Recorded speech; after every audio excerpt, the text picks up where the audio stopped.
Chers honorables, membres du groupe Parlement debout, je vous avais promis que nakoyela bino situation ya Uganda. Situation ya Uganda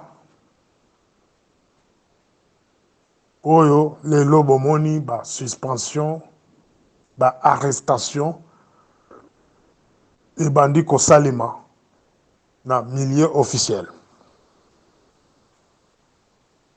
Souvent quand il y a déjà des arrestations, et tout chacun attention na biso pour que tolandela. Parce qu'il s'agit de mboka. Gardez silence sur ce groupe qu'on s'est décidé que non, qu'on sala le sous commentaire sur la situation du pays. C'est un choix personnel, mais c'était un choix irresponsable. Dans le sens que Erio Kovanda Kimia, aux alliés kolobate, pour tes propres raisons, ou soit par rancune, ou décider qu'à vanda Kimia. Au boy koloba makamamboka. Ko sala analyse makamamboka. Pour la conflit personnel, mais biso tozali wana pona kolobela makamamboka. Même si on peut rester encore une semaine, 2 semaines, 1 mois sans parler, nous allons toujours revenir sur le sujet du pays. Tolandi biso nyonso na poko alelo, mise à l'écart de notre frère général bientôt. Avant de kota na détail, na ko rappeler bino que Jean-Pierre Mbemba, ancien ministre de la Défense ya mboka na biso, a autorisé retour de soi-disant les réfugiés congolais oyo bazalaki na Centrafrique. Par miracle, on nyonso se retrouver na Uganda na ba famille na bango. Nazali ko répéter. Jean-Pierre Mbemba, mwana mboka, oyo bato mosusu bakobeta maboko ya baloyiki mwana mboka. Il s'est tenu une réunion en date du 12 au 15 juin 2023 à Entebbe. La réunion wana, ils ont un représentant. Il y a pays, il y a Soudan du Sud, il y a République centrafricaine, il y a Ouganda et puis il y a les Congolais. Mais ce qui est crié, Rwanda Zaki Wanate, Batangi Rwanda te. En date du 12 au 15 juin 2023, réunion de Salamaki Kuna, Jean-Pierre Mbemba, Azalaki Pewana, a Zaki signature naye, il a autorisé que non, qui est le retour de nos frères, Bazalaki na, soi-disant dans Centrafrique, mais va se retrouver dans Ouganda. Et na kolobanabino que non, les dirigeants congolais la plupart, tout va représenter Bisso. Ba poste clé, ko benga bino ba bibumbaf. Où est-ce qu'ils ont les termes? Na kolobela bino pourquoi ko benga bino ba bibumbaf. Depuis la nomination de nouveau directeur de cabinet du camarade de Félix, M. Kenzo, il y a un grand changement sur le terrain. N'habitez ce bino pebo observation. Voilà. Depuis la nomination de M. Kenzo comme directeur de cabinet du camarade Félix, depuis l'arrivée de M. Guy Mwadjanvito comme ministre de la Défense nationale, il y a un grand changement. En faveur, il y a un ennemi.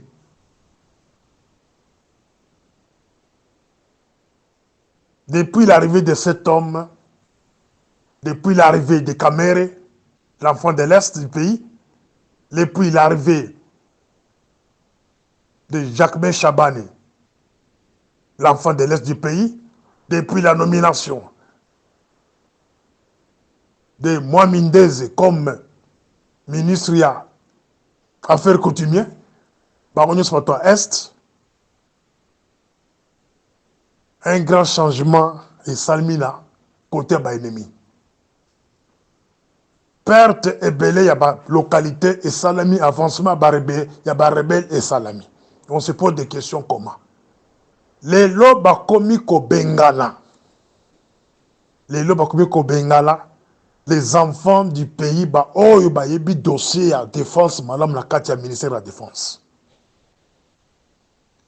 Pour que la remplacer par les pro-rwandais ou les Rwandais. C'est le cas du général Biato. C'est le cas du abbé Bahala, Jean Bosco. Mais ce Jean Bosco a commis lettre le 18 à Azali Kosenga, hors de mission. La hors de mission, c'était pour aller palper la situation à l'Ouganda. Il y a répartiement, il y a bateau, soi-disant, réfugiés congolais. Au Bazaki, la Centrafrique, mais on s'est retrouvé dans l'Ouganda par miracle. Donc, celui-ci partait là-bas pour palper la situation. Mes chers amis, posez-vous la question. Mais Abbé Bahala a sali demande. Il y a hors de mission. Auprès des directeurs des cabinets, il y a M. Félix. Et celui-ci autorise le ministre de la Défense, M. Guy Mwadjanvita, de donner les ordres de mission à ces gens-là. Mais à leur retour, tous ont la arrestation parmi eux, tous ont la suspension parmi eux, mais bateau, personne qui ordre qui va pays, mais basé en fonction. On va qualifier ça comment? N'est-ce pas une façon de écarter bateau basa gênant la carte du ministère de la Défense? Ce n'est pas une façon de côté bateau jouer la complicité. Il y a que quand tu même rébellion la Katia vie de Kinshasa. Peut-être Congo Mobimba. Pour votre information, moi je ne soutiens pas la rébellion. Ceux qui osent la Kakenga soutenir la rébellion, il y a Nanga, accompagné de toute une logique, on a kobondisa la Katia vie de Kinshasa. Si toi tu penses que na kosale la yo musala wana, il y a kokumisaka ba rebelle sur ce forum, na kotika la kosala côté. Parce que les mêmes nélotiques si ma camarade de Félix, ce sont les mêmes au Nanga. Donc notre élite, nous devons nous pencher sur ces gens-là. Aux hommes nélotiques, aux camarades de Félix, les Bizima, les Rubero, les Gizaro, mais aux hommes d'Imaba, aux Baza Koyana Nanga, aux Akorezoneta. Nous devons tous nous poser la question pourquoi il y a des arrestations dans l'appareil ou la défense nationale. Et souvent, quand on arrête comme ça, on oublie ces gens-là dans la prison, et les choses évoluent. C'est le cas de Philemon Yav, général Philemon Yav. Depuis qu'on l'a arrêté, on ne le juge pas, il est toujours en prison. C'est le cas d'autres généraux et les colonels que nous connaissons. Et Moussou Bakoufa, Bakanga Bango, soi-disant qu'il va qu'on faciliter M23. Mais le M23 travaille avec les gens qui sont sur place à Kinshasa. Mais bato baza actif, bakanga bango te, banketaka bango te. Nous devons savoir pourquoi il y a des arrestations au sein de notre ministère de la Défense. Et qui vont remplacer ces gens-là après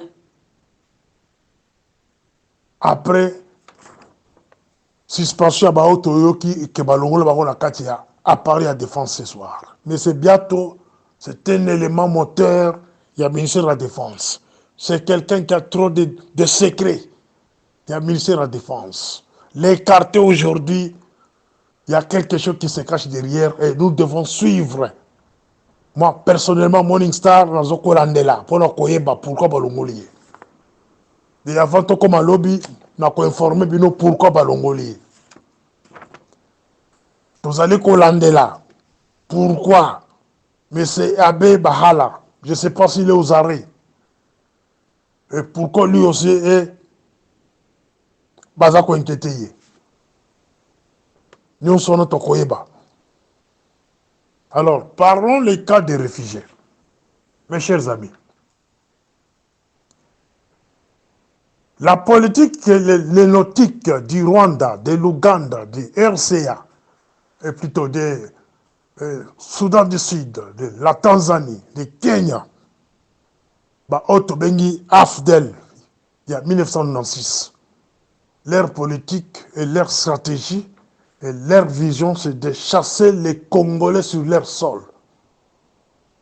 Mission na bango yangwana. Ceux qui ont communiqué, cohabiter na bino, bino.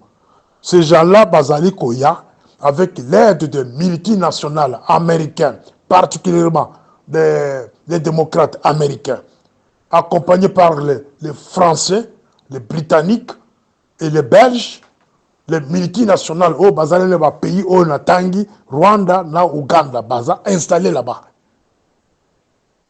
Pesa les lotiques, les pouvoirs, il y a que chasser bino sur votre propre sol. On peut compter au-delà de 20 millions de Congolais au bazar Libanda et Congo. On peut parler de 20 millions de Congolais au bazar Libanda Congo. Mais quand ces imbéciles ici se rencontrent, excusez-moi le terme, bazali kolobela kaka ba réfugiés au ya Rwanda na Uganda. Na ba réfugiés ya Burundi. Ils n'ont jamais fait la mention là-bas, réfugiés au bazar na Zambie. Batikala ko la mention là-bas, réfugiés au bazar na Katia Malawi. Batikala ko la mention sur les réfugiés au bazar na Katia Mozambique. Batikala jamais kolobela ba réfugiés au bazar na Katia Afrique du Sud au-delà d'1 million. Batikala kolobela ngote. Les retours de ces gens-là, c'est pour quand? Voilà des questions là que tout le bateau va kolobela makamuyaba. Des réfugiés. Ces gens, ils ont chassé au-delà de 20 millions de Congolais sur leur propre sol. Avec des différentes guerres. Bengani 20 millions de Congolais. Baboumi même au-delà de 15 millions. Donc on peut parler de 35 millions déjà dehors. Alors non seulement le Belakabino que non, oh nous avons les Congolais aujourd'hui 100 millions, ce sont des mensonges. Là, la recensée que les Congolais ne peuvent pas 100 millions. Parce qu'on exterminer Bino et puis parce qu'on augmente le nombre de Congolais. Donc vous devez réfléchir, chers Congolais. On vous extermine et puis parce qu'on augmente le nombre.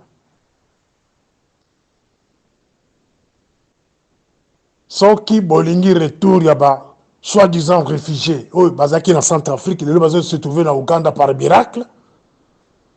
Pensez aussi aux réfugiés de la Zambie.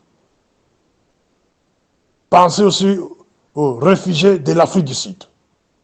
Pensez aussi aux réfugiés au bazar de Mozambique, au bazar de Zimbabwe, dans Malawi. Là, on doit maintenant vous respecter. Ce que vous voulez faire maintenant, c'est remplacer les Congolais au Bengane Bango, Kivu, Beni, Ituri, tous ces côtés-là, tous les Congolais qu'on avait exterminés, Baboumi, silence, totale ya bamédias occidentaux na bacorrompu africain lelo oyo bozali koloba keno bozongisa baréfugié ya Rwanda Uganda c'est une façon kozongisa biso bapaya baye koremplace bakotela mabele na biso. Si vous voulez le retour de tous les réfugiés, vous devez mettre le nom de ces pays-là que je viens de citer ici. Il y a beaucoup de réfugiés dans ces pays-là, ils doivent retourner chez eux. C'est très clair.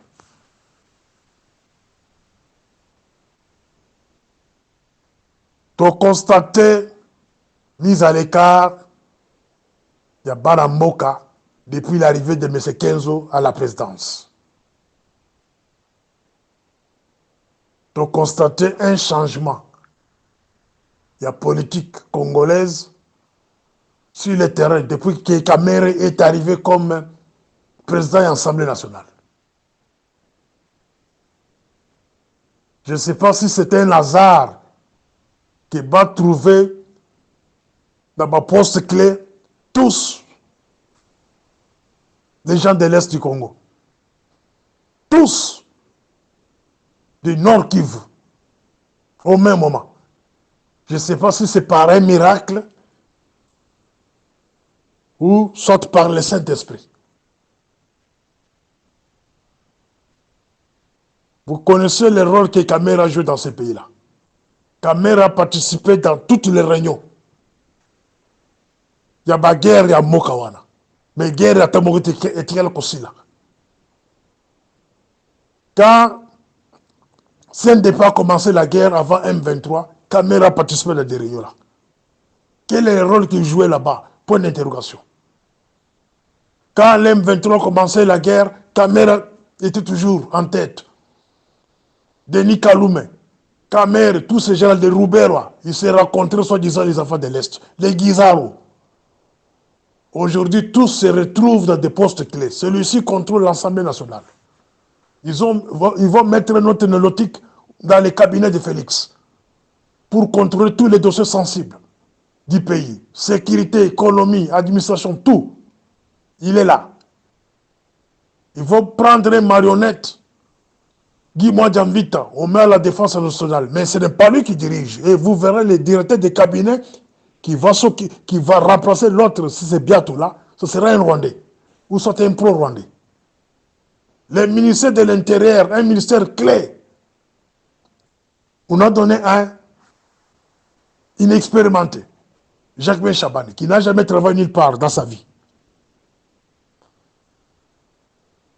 Il y a Nord Kivu. Les affaires coutumières, les 455 coutumes de notre pays sont gérées par un Rwandais, moi Mindeze. C'est celui-là qui gère les coutumes, des affaires coutumières. Mes chers amis, ça, ce sont des points sensibles que vous devez développer et trouver des solutions. Voilà dans le deuxième audio. Morning Star. Oui, cher honorable membre du groupe Parlement debout, Oyo ezali deuxième message nanga. Donc, le deuxième audio. La première audio, dans la Kisipino, changement brusque de la situation politique en Boka. Ce que vous remarquez, depuis l'arrivée, il y a nouveau directeur de cabinet, il y a camarade de Félix. Depuis l'arrivée de Kamere comme président de l'Assemblée nationale, depuis nomination Jacques Chabani comme ministre de l'Intérieur, nous avons s'occuper de la sécurité nationale en Boka. Depuis nomination, il y a ministre des Affaires coutumières. Ndeze, moi Mindeze. Et Kiri wana ya batu ya Est, au bache bango nyosa ba poste clé. Donc, moko azoko contrôler ba dossier nyosa présidence au nom de M. Kenzo, le directeur de cabinet. Donc, ba dossier nyosa bengami, il y a présidence, il y a sécurité, il y a administration, tout. Il y a défense. Et quand tu as celui, les patrons, il y a cabinet, il y a chef de l'État. Ceux qui ont des Congolais vont vendre la caboué, que non, poste d'été des cabinets, et ça poste bouquet. Non. Les détails des cabinets, si le plus intelligent, c'est bien lui le chef de l'État. Donc la minute où Montozo ko dirige Bino, c'est ce petit-là, Kenzo là, les lotiques là, que camarade de Félix Atala qui sur 80 ou 100 millions de Congolais, soi-disant, donc Montoya a mon qui a malamu, et ça, les lotiques on a coaché le cabinet là. La cause est le parce que la cotique a dossier on a été. S'il est plus intelligent que camarade de Félix, c'est lui le chef de l'État. Donc on a un moment où on a Bino, camarade de Félix a juste une étiquette. Donc, il se contente seulement des tapis rouges. N'a pas honneur, pas PC, pas béton. Mais les vrais chefs de l'État, c'est les petits là, les détails de cabinet. Vous voyez qu'on là, l'Assemblée nationale. Nous avons là, par représentant, il y a peuple congolais, il y a Mboka Mobimba. C'est Vital Kamerhe. Il a le contrôle de tous les parlementaires, national tout comme provinciaux. Il peut passer un message codé, il comme dans coin du pays. Vital Kamerhe. Vital Kamerhe, il est là comme président de l'Assemblée nationale avec la volonté des camarades de Félix. Qu'on ne vous trompe pas que non, c'est par hasard la Komiwana. Non, c'est par la volonté de sa femme, de sa belle famille, on est bâti Kamerhe place wana. Il est là, il contrôle l'Assemblée nationale, il contrôle tous les députés du pays. Cela veut dire que la population est contrôlée par Vital Kamerhe. Donc, politique à Mboka, décision, place décision à Mboka, et Koko, basculer, c'est Kamerhe qui garde ça entre ses mains. Il peut demander une motion contre n'importe qui, mais en commençant par lui-même, camarade de Félix, P. Salami, Babouake Libanda. Kamerhe a la possibilité de voter une motion, par exemple, il y a quoi, Tchami, premier ministre Libanda, ministre de la Défense Libanda, pour inquiéter n'importe qui, Kamerhe que vous voyez là. Et Moutouapé, c'est pouvoir rendre c'est qui? C'est lui-même camarade de Félix. Vous voyez qu'on soit Moutou, on a contrôlé, on contrôle en air, des jeunes, migration, police, on a c'est bien sécurité, bah gouverneur, bah Pessi, Jacques Chabani, un expérimenté, il n'a jamais travaillé dans sa vie. Jacques Chabani a tiré comme ça la tête. Cause à l'avocat, ce n'est pas un métier. C'est un métier libéral. Et ça fonctionne officiel, donc, même à l'époque, il était avocat, il restait encore chez lui, chez ses parents. À Abaté là-bas. De l'avocat, Malamoko Baché conseil à la présidence. Conseil de la présidence, Malamoko a comme ministre, il y a intérieur. Azan l'expérience, mon côté en matière de sécurité. Expérience, mon côté. Mais Baché, le ministère intérieur avec un objectif. Bah, Kotia, Moussousso, Babengi, moi, Mindeze. Toujours, Bangono, soit toi, Est. Mais Est, dans le monde au Koloba, ils allaient menacer.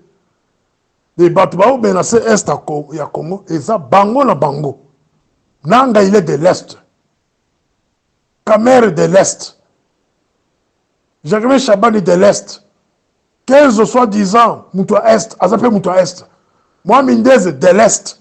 Mais Est, c'est la Katia Moto. Est, c'est la Katia Moto. Est, c'est presque Mubimba. Pas les rebelles. Maintenant, parce qu'on avance vers qui s'engage là-bas. Tchopo là-bas.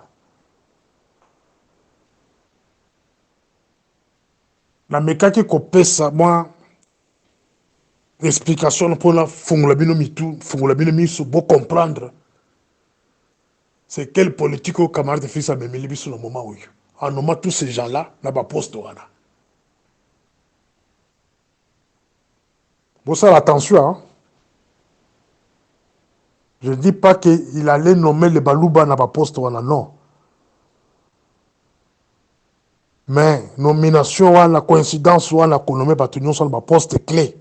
Au même moment, on est sur le côté Moko, et pendant que l'Est est menacé, il y a Kokende, et ça nous pousse toujours, il y a que tout vendre, tout raisonner. Je pense que tout ce qui est malin, mais faut tout comprendre bien. Et la profiter de l'eau pour répondre, camarade honorable Philippe Moussangilai, que je salue en passant. C'est parmi les garçons très intelligents de ce groupe, parallèlement de bon. Hier, il me posait la question sur la stratégie qu'on peut arrêter contre ces néolotiques au Bazako, cause de l'esclavagisme. Stratégie de tout cause pour la bango. Réponse n'a pas été cher honorable Philippe. Ces néolotiques là, bazar la carte ba groupe oyo. Bazar ba groupe ebele. Na yebi bango, ba musupe na solo na bango. Bayoka kabiso, banaliza kabiso. Banaliza kabango solo bakao. Mais quand ils arrivent à yako décider, bazu ba décision na bango bien ba stratégie na bango, jamais ba kolibera sur la place publique. Biso pe tokoki jamais ko pesa bango zela wana ya ke lelo soki tolingi tosala likambo moko sur bango tolobela yango sur la place publique. Mais bango moko bakovivre parce qu'ils ont mabele na biso. Nakopesa exemple moko ya moko nga na vandi, l'Afrique du Sud. Soki bayebi ke oyaki na mboka na bango comme réfugié, même si osali 20 ans, bakotikala jamais ko changer statut na yo bakomisa mwana mboka. C'est rare. Sur 1000 réfugiés, 10 personnes peuvent devenir les nationaux. Et les nationaux là, on peut se nationalité mboka na bango sous condition. Okotikala jamais kokoma ta bourgmestre. Okotikala jamais kokoma ministre. Okotikala jamais kokoma même maire de la ville. Okoki kopesa cours na université. Okoki kosala na société moko so za médecin. Mais jamais na ba poste clé ba bengi poste politique na ndenge tozomona na Congo. Bosali Rouberwa, vice-président de la République. Quel pays de Bibumbaf. Bosali 15 directeurs de cabinet. Nous avons kosima ba dossier sensible à pays nyonso. Botiki Bizimakara. Na kata hôtel Rotana. A géré ba dossier mboka. Na habité Sokasa Kimi. Mais tout ce temps, il est encore là-bas. Payé, nourri aux frais de l'État, 250 000 $ chaque fin du mois comme consultant. Il y a mon côté. Na ba de moussous ba tout moussous. Bilo kwande on a mboka ko sale maté. Na kopesa ka exemple. Ceux qui bango ba sud-africain ba yebi que nous yo Philippe Moussangilai. Aux Congolais de père et mère, mais au Yénambo comme réfugiés, les lots, aux nationalités, comme président de la République, comme ministre, ou bien au continent armé na bango, population et koya kotumba yo, bako évaluer yo, ceux qui ont na 5 gardes du corps, bango bako na 20 gardes du corps. Ceux qui ont directeur de cabinet et chef de l'État, au na 10 gardes du corps, 5 nandako, 5 na zela, bango bakoye lo 50 hommes armés. Bako tendre piège na ba feu rouge, oto bingi robot. Siko yo na ba 5 gardes na yoana, bunde na 50 personnes armées. Bako sasa bako beto masasi. Bako bomba yo pe communauté internationale ko sale pe lo ko makote. Bamoni ke obakisi nombre ya militaire ya kotama ona nzela ou bien dans ndako na yo ceux qui baza 20 baon bakoya na 40 ou na 50 ou na 100. Voilà un peuple qui est prêt à se défendre, à défendre mabele na bango. Bayebi que yo za étranger bakota la place otambolelaka okotaka ba hôtel nini ba restaurant nini ero okendaka aéroport okenda na basoda boni mokomosi oza na aéroport na salle d'attente okomona mutu moko abimeli na munduki abeti masasi na mutu. Voilà un homme bato baza mposa kodéfendre mboka na bango. Mais chez vous ce n'est pas le cas. Les lotis vous recrutent, la pression Moussala, la commission ministre, la commission PDG, au Yibi, bon, on est sur le Koyiba, baby, parce que un jour, bakangi, babotelo yango. Récemment, parce que je viens de parler, ma kamboya, nomination, il y a des Congolais, Moussous, Bakozobango, na. Les lotis vont couper sur le marché. Va faire renommer ministre, va faire renommer PDG. Je viens d'apprendre même. Il y a des commissions où ils ont salema. Ils vont nommer Batumikolo. Va PDG n'a pas poste. Mais qu'est-ce que j'apprends? L'ancien ministre de l'Intérieur, Yakatanga, un certain Eric Moutandala. Je l'avais cité dans Audio Langamoussous. Mais comme on a toujours maintenu la liste à messieurs ceux qui 15 ans, pour la nommer parmi les patrons de la société minière. Donc, les bâtiments dans le camino. Ce monsieur, selon les infos que j'ai, azali na bafinité na mesenanga. Donc nous, on est là, toujours collader là. On a quoi? On a plus un exemple. Hein. Les néolotiques commencent à choisir les gens. Na zuka exemple à Moutoumoko. Ba kombo zebele. Na kutanga ba kombo ba mususu. Ba oyo, ba néolotique ba se ba ponim ba cha ba on ba PDG, ba cha ba mandataire ba entreprise à l'état. Na plus qu'un exemple à M. Eric. Ouazaki ancien ministre de l'Intérieur à Katanga. Na kanyi en parenthèse wana. Na mukuse biso stratégie bo kozela sur ces gens. D'abord, ils seront sabotés sur tous les plans. Il y a ta présidence, Botosa jamais ce petit directeur de cabinet là. Il ne travaille là pas pour le Congo, il travaille pour les ennemis du pays. Botosa était, Bopese rapport à Malongate, Boko Sakaye. Boko Sakabango. Décider la mort ou la vie. Il ne faut pas avoir peur de ces gens-là. La mort, c'est rien. La mort, c'est comme vous quittez le point A pour le point B. Attention, ils ont tué Honoré Ngwanda et les autres. Ils pensaient que Batokolo Congo Basili. Donc, Biso Tobimi, même s'ils arrivent à nous tuer aujourd'hui, il ne faut pas avoir peur. Il y a Kokoufa parce que c'est le qui là vous dirige. Il ne faut pas avoir peur. Bobanga Batouté, ma stratégie, il y a Kocha Bango mal à l'aise Ezali. Nos jeunes militaires doivent être préparés. Prenez-vous en charge parce qu'on va vous chasser dans ces pays-là. Les nautiques vont vous chasser. Si vous pensez que la rébellion, ceux qui commettent à Congo, comme PDG, comme ceux qui n'ont pas encore Sabino, cette rébellion-là, c'est pour les nélotiques. Les nélotiques, comme à Kinshasa, vont changer le mode de vie, et encore, ils vont vous chasser en masse. Ils vont encore poursuivre de ce côté-là. Prenez-vous en charge. Préparez nos militaires. Préparez nos policiers. Les jeunes gens.